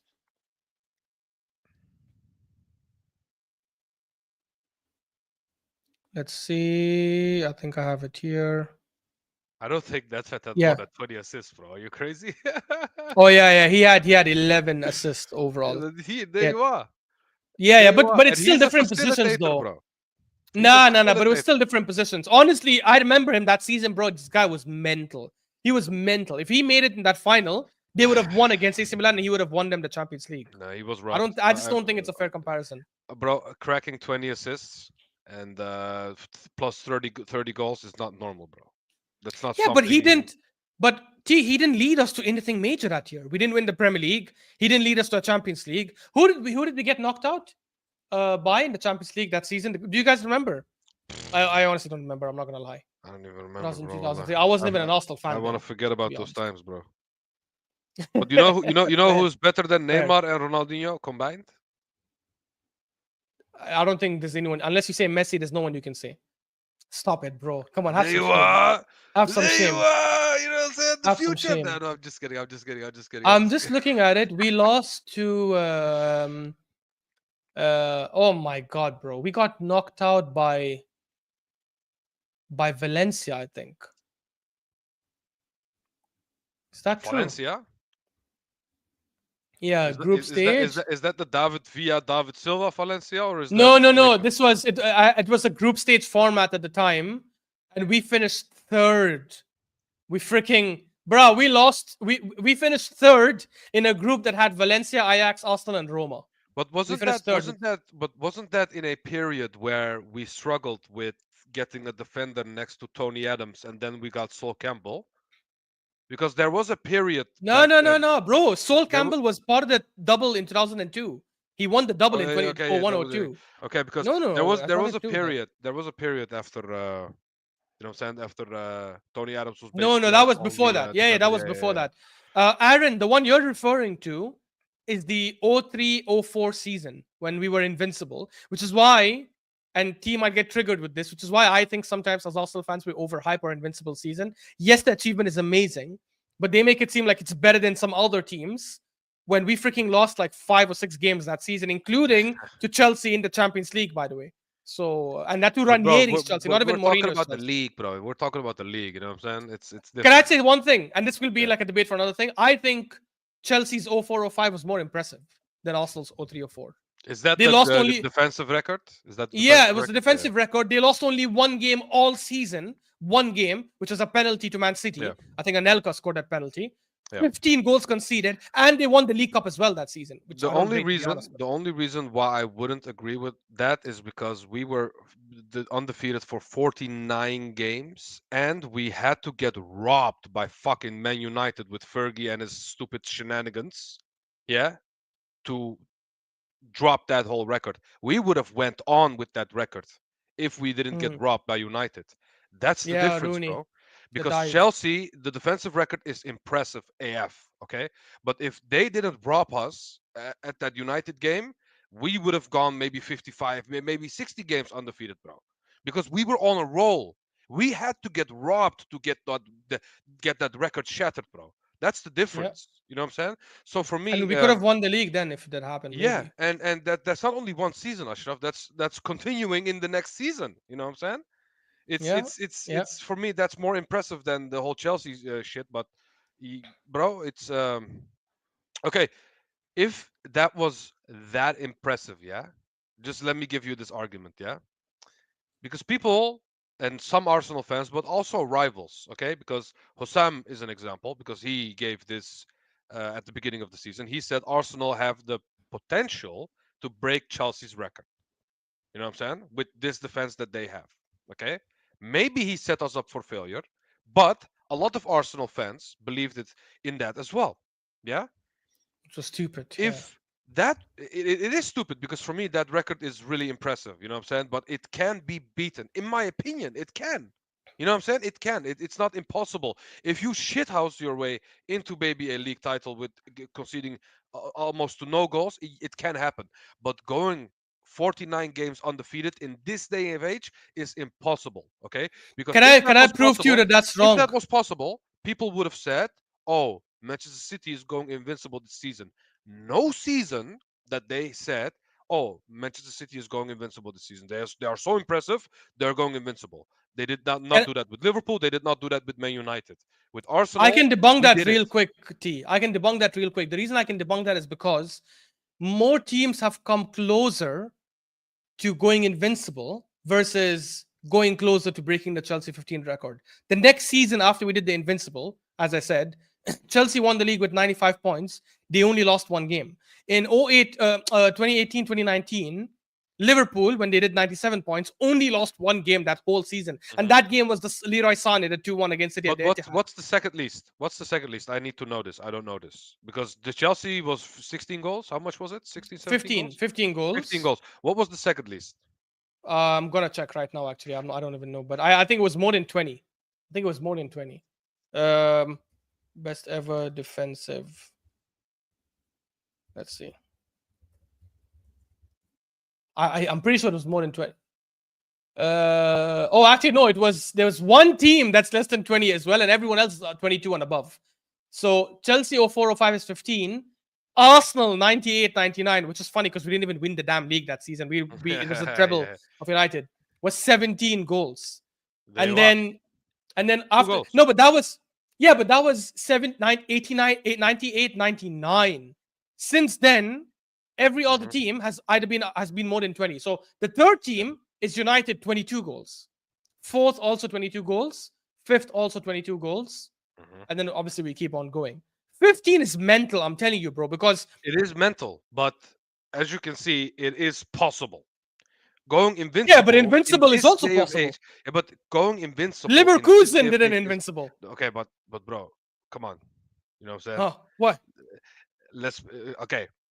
The Manchester City fall off that happened this season, it was happening to Bayern München that season. The other teams are not that impressive. Okay, let's be Nah, real. not to the I point know, of you going I invincible, know, I T. know you like München Gladbach. Okay, I know you like the No, they were lower. shit last season. They were Okay, shit last season. but it's easier to go invincible in a competition like Germany, especially if Bayern München is not up to it and they're finishing even third, if I remember correctly. T, that makes sense if It's it's Bayern easier. Munich that did it. It doesn't make sense if the team that finished 15th the season before goes and does it. No, that's a whole different Yeah, but the conversation, Premier bro. League is different, bro. Come on, No, come on, bro. How is the Premier because League different? because How is the Premier League different when they two do not have that many hard hitters like the Premier League do. no, but two other teams in the Premier League since we did it have come very close to doing it, right? Whereas in the Bundesliga, I can't remember the last time outside Bayern Munich a team came very close to doing that. Even Bayern Munich never did it. Imagine Bayern Yeah. Munich of all teams that dominate league for fun. I don't know why you're saying Dom, are Juve still invincible? Are you saying they haven't lost a game in the league this season? There's no way that's true. There's no way that's true. I'm pretty sure they must have lost lots of games. Juve They lost did one lose. game. Yeah, they lost one game, Dom. One game. But so did Inter Milan, by the way. But yeah, Juve did an invincible season as well in 2011, 2012. And that's in the Serie A. That's not easy to go on invincible in. Barcelona, a couple of years ago, if you guys remember, it was the 2018, 2019 season, I think. Or 2017, 2018, one of those two. They were invincible until game week 36 or 37. They lost 5-4 to Levante. There you are. It's not that easy. You need to Nah. hold on. You know what I'm saying? You need to hold on, bro. You know what I'm saying? Stop it, bro. But look. It was obviously an incredible record. I just don't think it was the greatest. Okay, I can don't we even agree think though? Can we agree that Centurions is number 3? Can we agree on that at least? Or do you What do you think mean that's more Centurions is number impressive? 3? The City and Centurions, because that was the 3rd pick. Yeah, that's that was the last pick. So for me, I that's don't number know, 3 then. man. I tried Okay, to like are we gonna rule do this? Because Galatasaray last season went Centurions, 100 more points. You know what I'm saying? You Yeah, know, but I and don't feel like that's a that's record, right? That's a record in the no. They Turkish did league, it a right? few times, bro. They did it a few Okay, times, then bro. it doesn't know. Then it's not the same equation. Like City broke all records that season: points, goals scored, consecutive wins, most wins. Every Bro, record there, are you except are the, you telling me that 100 come points in on, the bro. Prem is more impressive than No, going no, no. But I'll invincible, tell you, bro? there's actually a team that's more impressive than all of that for me. The most impressive Premier League champions ever, for me personally, were the 2018-2019 Man City team. The team that won all 3 domestic trophies. Because I think it's Uh-huh. very difficult to finish with 98 points while you're battling a team that's finishing with 97 points while also focusing on winning 2 other trophies. You get what I mean? Because sometimes when you disregard the other 2 trophies, it's easier for you to focus on the league. Arsenal did that in the invincible season. We disregarded the cup, the League Cup, the FA Cup. We got knocked out early. Champions League, we got knocked out to Chelsea. So we were able to continue in that regards.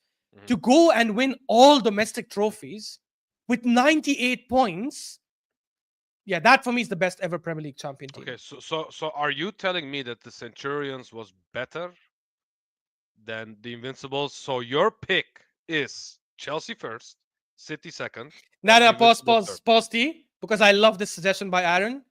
We will do another video with this. And you're right, Aaron. We will debate. We won't do top 10. I think we'll do top 5. I'll bring a big panel and we will argue it out, bro. This will be good. This will be good. Because I know T will not be biased. I don't think Saad will be, but actually Saad will probably be biased. I'm not gonna lie. I mean, I was a little bit biased with the Henri pick, but I hear you. No, I no, hear no. you, I'm bro. saying about the team of the season, but we'll see. We'll see.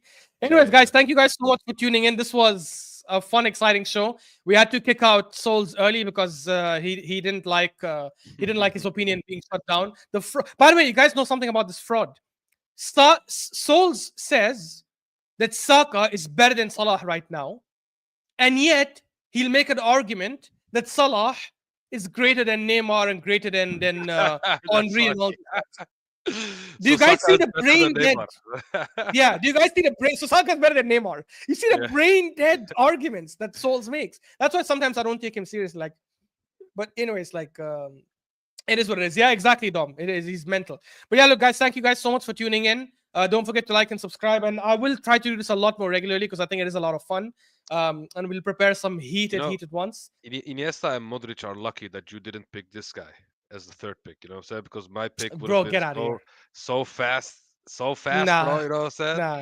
You don't Big up. you don't like George Haji? I'll You don't bring like George Haji, bro? I'll bring Yusuf Haji then, or Mustafa Haji, and by that logic, why am I Did saying Mustafa Yusuf Haji? Haji? Mustafa What Haji. did Mustafa Haji win? What did he win? He won, I think, something with. Was he with Lille or which team was he with? The French team that starts with L. Or What did he win? Nantes. I don't even remember, to be honest. I don't think he Mhm. won anything.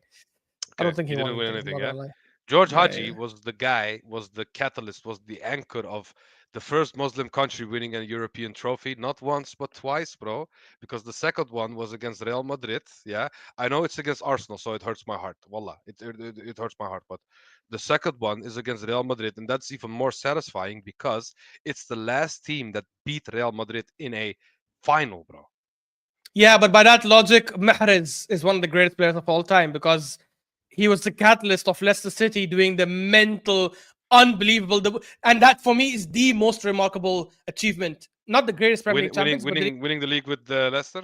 with Leicester, But where he was the best Did player, Haji have and Kante then or and then did he Haji led have and then he Kante? led and then he led Algeria to winning the AFCON as well later. So and he was I mean, pivotal when City. Algeria was already a winner of AFCON in their past. This was not their first time.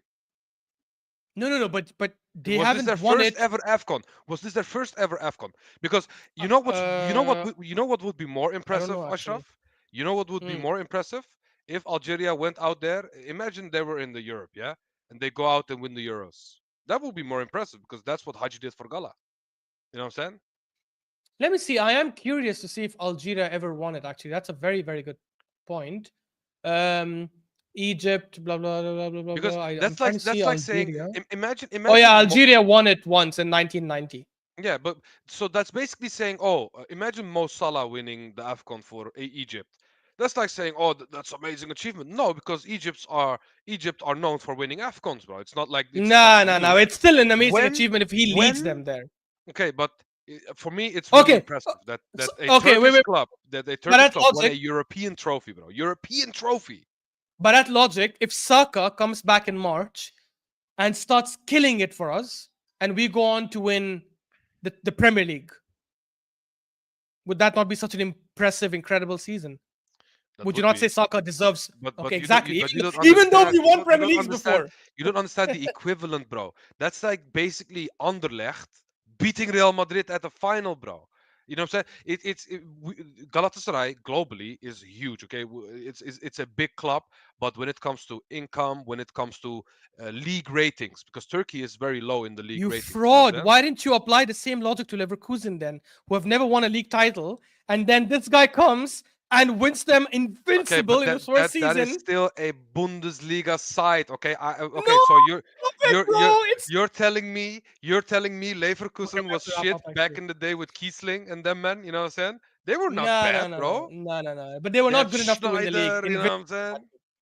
But anyways, look, guys. Sorry, we ran over time. My Okay, bad, guys. But I'm a bit shameless, guys. I'm just kidding. Okay, this was all a joke. I'm just kidding. I'm a bit obviously, shameless. I don't think anyone thinks you're putting George Hadji over Iniesta and Modric, bro. But Hey, yeah, look, guys. I would put him above a lot of people, but not those two Yeah, specifically. yeah, that's fair. That's fair. We'll do another one soon, guys. I'll try to do it like on a weekly basis. I'll get a bigger panel as well. It'll be a lot of fun. Don't forget to like and subscribe, guys. And yeah, we'll see you guys in the next one. Hopefully, we get a shocking good news today when Arsenal play Newcastle.